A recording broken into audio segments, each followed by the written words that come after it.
बहुत बहुत स्वागत है आप सभी का मेरे YouTube चैनल पर। मैं सिद्धांत सहगल, वैदिक एंड केपी एस्ट्रोलॉजर। बात करेंगे राहुल गांधी जी की कुंडली पे आज फिर से। आपको याद होगा, मैंने कुछ दिन पहले मैंने एक वीडियो बनाया था जिसमें राहुल वर्सेस मोदी कैप्शन भी डाला था और फोटो भी वैसी ही डाली थी। और मैंने उस वीडियो में बिल्कुल स्पष्ट कह दिया था कि आने वाला लोकसभा चुनाव राहुल गांधी वर्सेस नरेंद्र मोदी होने जा रहा है। कुछ लोगों ने उस वक्त कमेंट किए थे कि राहुल गांधी तो चुनाव ही नहीं लड़ पाएगा, उसको जेल हो जाएगी, क्या वीडियो बना रहे हैं आप। लेकिन मैं कई बार कह चुका हूं कि जिस विषय पे मैं वीडियो बनाता हूं उस विषय की समझ मुझे है, ज्यादातर देखने वालों को नहीं है। तो सुप्रीम कोर्ट से डिफेमेशन केस में उन्हें स्टे मिल गया है और स्पष्ट है अब आने वाला समय जो है उनका किस दिशा में जा रहा है। तो आज मैं उनकी कुंडली का आकलन आपके सामने रखने जा रहा हूं कुछ बातों के साथ। राहुल गांधी की तुला लगन की कुंडली है और धनु राशि है। ग्रहों की स्थिति पर ध्यान दीजिए। कुछ ज्योतिषी सिर्फ जलन के मारे उनकी कुंडली को कमजोर बतलाने की कोशिश करते हैं।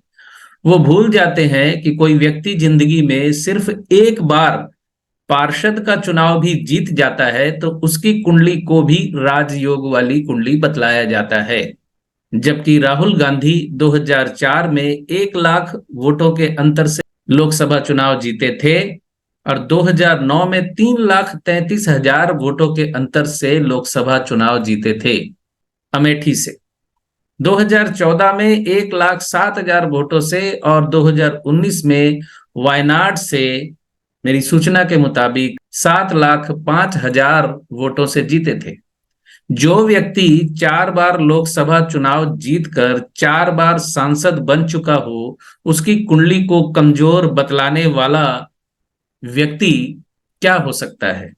अभी मैंने कहा ना कि पार्षद चुनाव भी जीत जाता है, उसकी कुंडली देखकर भी ज्योतिषी कहता है कि आपकी तो राजयोग वाली कुंडली है, पार्षद का चुनाव जीत गए आप। तो राजयोग का मतलब क्या होता है। यहां एक राजनीतिज्ञ के लिए राजयोग का मतलब होता है सत्ता में आना, सत्ता पे पकड़ बनाना। कोई छोटे लेवल पे बनाता है तो कोई बड़े लेवल पर बनाता है। आइए कुंडली की विवेचना करते हैं। राहुल गांधी का लग्नेश शुक्र दशम भाव में बैठा हुआ है, कर्क राशि में। लग्नेश का दशम भाव में बैठना ही एक सशक्त राजयोग होता है, यानी लग्नेश का राज्य प्रशासन भाव से संबंध बन गया। लग्नेश का दशम से संबंध बन जाए तो जातक इंडिविजुअल डिसीजन लेता है। आपने देखा होगा कि वो जो डिसीजन लेते हैं उस पर टिके रहते हैं। वो दशमेश चंद्रमा केतु के नक्षत्र में है और केतु एकादश भाव में विराजमान है। अब किसी भाव के लॉर्ड का अपने नक्षत्र के माध्यम से एकादश से संबंध का मतलब ज्योतिष में थोड़ी सी रुचि रखने वाले भी जानते हैं। एकादश का मतलब है इच्छा पूर्ति। सूर्य नवम भाव में मंगल के साथ दिशा बली होकर षडबल में सबसे मजबूत है। गुरुदेव बृहस्पति लग्न में बैठे हैं।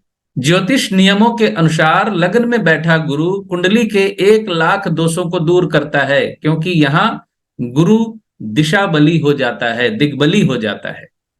शनि सप्तम में मेष राशि में नीच के होकर बैठे हैं।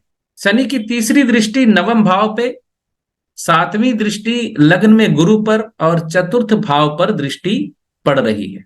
पर इसके उलट देखिए, गुरु की दृष्टि भी शनि देव पे पड़ रही है। गुरु की दृष्टि पंचम भाव पे, सप्तम भाव और नवम भाव पर पड़ रही है। यहां यह ध्यान दीजिए कि नवम भाव पर और सूर्य मंगल पर गुरु और शनि दोनों की दृष्टि पड़ रही है। गुरु और शनि की ज्वाइंट दृष्टि जिस भाव पर पड़ती है वो भाव बहुत एक्टिव हो जाता है, यानी वो भाव प्रबल हो जाता है। यहां नवम भाव प्रबल हो रहा है, यानी भाग्य प्रबल हो रहा है। अब भाग्यवान तो वो है ही। नेहरू, इंदिरा, राजीव के वारिस को आप भाग्यवान नहीं मानेंगे तो किसे मानेंगे। एक ऐसे परिवार में जन्म लेना जिसने 3-3 प्रधानमंत्री दिए हों देश को, इससे ज्यादा भाग्यशाली बात और क्या हो सकती है। सूर्य मंगल का नवम भाव में एक साथ बैठना, आपको मैं एक स्पष्ट फलादेश बताऊं, सूर्य मंगल का यानी सूर्य और मंगल जब दोनों एक साथ होते हैं तो ऐसे व्यक्ति के पास प्रशासनिक ताकत होती है, क्योंकि सूर्य मंगल का साथ पाकर बहुत शक्तिशाली हो जाता है। धार्मिक और ज्योतिषीय दोनों मान्यताओं के अनुसार सूर्य को राजा और मंगल को सेनापति माना जाता है। अब आप सोचिए कि राजा को सेनापति का साथ मिल जाए तो वो कितना शक्तिशाली हो जाता है। केतु एकादश में बैठा हुआ है, जो काफी कड़ी मेहनत करवाने के बाद सफलता देता है जातक को। और एकादश का केतु 48 साल की उम्र के बाद सफलता देना शुरू करता है। राहुल गांधी जी की उम्र इस वक्त 52 53 होगी, 53 ऑलमोस्ट। हाँ, बुध की स्थिति अच्छी नहीं है। नवमेश बुध अष्टम में आ गया है, जो भाग्यहीनता का परिचायक, या इसका एक दूसरा फल मैं बता दूं आपको, पितृहीनता यानी पिता से संबंध विच्छेद। बहुत कम उम्र में ही पिता का साया उनके ऊपर से उठ गया था। पंचम में राहु राजनीतिक दिमाग देता है उन्हें, और पंचम भाव भी मजबूत है। तृतीयेश बृहस्पति लग्न में बैठा हुआ है। तृतीयेश का मतलब साहस, साहस का भाव। तृतीयेश जब लग्न में आ जाता है तो जातक करेजियस होता है। हाँ, यहां बृहस्पति षष्ठेश भी है, लेकिन अब भावात भाव सिस्टम को आप समझिए कि षष्ठेश बृहस्पति अपने छठे भाव से अष्टम भाव में है, तो भावात भाव से कोई ग्रह छठे, अष्टम या द्वादश चला जाता है तो उस भाव को कमजोर कर देता है। तो छठा भाव कमजोर हो रहा है उनका, और तीसरे भाव से बृहस्पति एकादश स्थान पे है, तो बृहस्पति शुभ हो रहा है। यहां दिग्बली वो है ही। शुक्र पे यानी लग्नेश पे किसी भी ग्रह की दृष्टि नहीं है। लग्नेश पे अगर किसी भी ग्रह की दृष्टि ना हो तो लग्नेश शुभ हो जाता है, हालांकि ये एकाकित्व का भी संकेत देता है। अब जरा आप राहुल गांधी जी के सर्वाष्टक वर्ग पर दृष्टि डालिए और भाव बल को समझिए। लग्न में 31 बिंदु जो उन्हें आत्मविश्वासी बनाते हैं। पंचम भाव में 31 बिंदु जो उन्हें बुद्धिमान बनाते हैं। पंचम भाव मजबूत हो तो जातक कल्पना परिकल्पना काफी अच्छी करता है, और राहु वहां बैठा ही हुआ है, जो राजनीतिक तिकड़म भी देता है उनके अंदर। दशम भाव में 31 बिंदु, एकादश भाव में 31 बिंदु। राजनीति में सफलता के लिए प्रथम दशम एकादश मजबूत होना चाहिए। 30 से ज्यादा बिंदु हो तो भाव बल बढ़ जाता है, तो यहां 30 से ज्यादा है विशेष भावों में उनके लिए बिंदु। लग्न में 31, दशम में 31, पंचम में 31, एकादश में 31। हाँ, षष्ठ भाव में 35 बिंदु हैं, शत्रु हैं उनके। पर भाव बल में यानी सर्वाष्टक वर्ग में यह देखना होता है कि 6 12 भाव में लग्न से और अच्छे भावों से ज्यादा बिंदु ना हो। तो यहां सिर्फ षष्ठ भाव में ही ज्यादा बिंदु हैं। अष्टम में 26 है, द्वादश में 27 बिंदु हैं। यहां भी कुंडली को मजबूती प्रदान हो जाती है। अब जरा दशा अंतरदशा पे दृष्टि डालते हैं। अप्रैल 2019 से उनकी राहु की महादशा शुरू हुई है, और राहु अपने ही नक्षत्र शतभिषा में है। शतभिषा नक्षत्र में कोई भी ग्रह हो तो जातक की प्रोग्रेस होती है, उन्नति होती है, जो कि राहु की महादशा में उनकी होती दिख रही है। राहु की महादशा उनकी चलेगी 2037 तक। इस वक्त वर्तमान में उनकी बृहस्पति की अंतरदशा चल रही है 27 दिसंबर 2021 से, जो रहेगी 21 मई 2024 तक। और बृहस्पति चित्रा नक्षत्र में है, मंगल सप्तमेश द्वितीयेश होकर नवम में बैठा है। भारत जोड़ो यात्रा की सफलता जब मैंने प्रिडिक्ट की थी तो मैंने उस वीडियो में बताया था कि लंबी दूरी की यात्रा इस वक्त उनकी कुंडली में दिख रही है बृहस्पति की अंतरदशा के माध्यम से। अब मैं आपको राहु का शतभिषा नक्षत्र में होने का मतलब और बृहस्पति का चित्रा नक्षत्र में होने का मतलब बताने जा रहा हूं। शतभिषा नक्षत्र जो है वो पहलवानी से जोड़ता है आपको, यानी शतभिषा नक्षत्र जो है अपने विरोधी और अपने शत्रुओं से ताल ठोकता है। इस 2 लाइन में ही आपको समझ में आ जाना चाहिए जो मैं कहना चाह रहा हूं। चित्रा नक्षत्र में है बृहस्पति। चित्रा नक्षत्र का जो परिचय है उसे आप शिव के तांडव से जोड़ सकते हैं। बृहस्पति चित्रा नक्षत्र में बहुत ज्यादा एनर्जेटिक हो रहा है और चित्रा नक्षत्र रुद्र का नक्षत्र है। शिव के तांडव नृत्य को आप चित्रा नक्षत्र से जोड़ सकते हैं और आप बड़ा सिंपली इस वक्त समझ सकते हैं कि भारतीय राजनीति में राहुल गांधी जी तांडव ही कर रहे हैं। और बृहस्पति की अंतर्दशा में वर्तमान में उनका प्रत्यांतर जो चल रहा है 27 जुलाई 2023 से सूर्य का प्रत्यांतर चल रहा है जो नवंबर 2023 तक चलेगा। प्रत्यांतर के भी फल मिलते हैं, आपकी जानकारी के लिए बता दूं।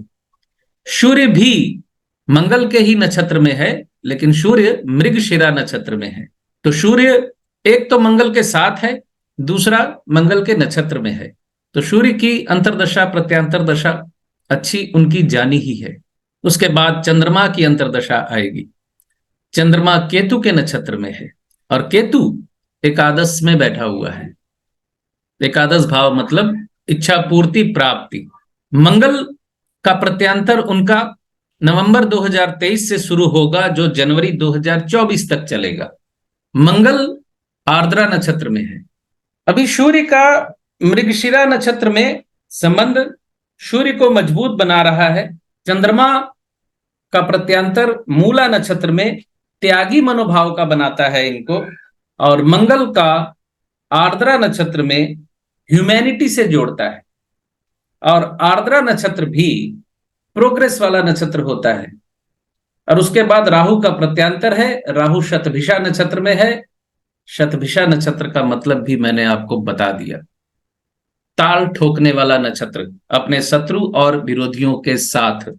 राहु की महादशा में शनि की अंतर्दशा शुरू होगी इनकी 21 मई 2024 से, जो 27 मार्च 2027 तक रहेगी। और शनि का संबंध शुक्र से बना हुआ है अपने नक्षत्र के माध्यम से, यानी शनि भरनी नक्षत्र में है और भरनी नक्षत्र का लॉर्ड शुक्र होता है और शुक्र दशम भाव में बैठा हुआ है। यानी शनि की अंतर्दशा इन्हें बिल्कुल स्पष्ट रूप से दशम भाव से जोड़ रही है।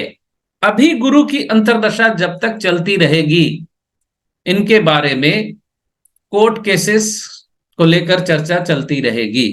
आप वर्तमान स्थितियों पे नजर डालें, आपको मेरी बात समझ में आ जाएगी। लेकिन शनि की अंतर्दशा शुरू होते ही सत्ता पर इनकी पकड़ मजबूत होने जा रही है। शनि का संबंध बिल्कुल स्पष्ट रूप से दशम भाव के साथ है अपने नक्षत्र के माध्यम से, और इस वक्त शनि की अंतर्दशा में इनकी ताकत बढ़ेगी हर दृष्टि से। तो ये राहुल गांधी जी की कुंडली का आकलन मैंने आपके सामने रखा। मुझे आशा है ये आकलन आप लोगों को पसंद आएगा। और इस वीडियो के थंबनेल में जो मैंने लिखा है कि क्या है राहुल गांधी जी का आने वाला भविष्य या राजनीतिक भविष्य, तो आने वाला भविष्य राहुल गांधी का उज्जवल है।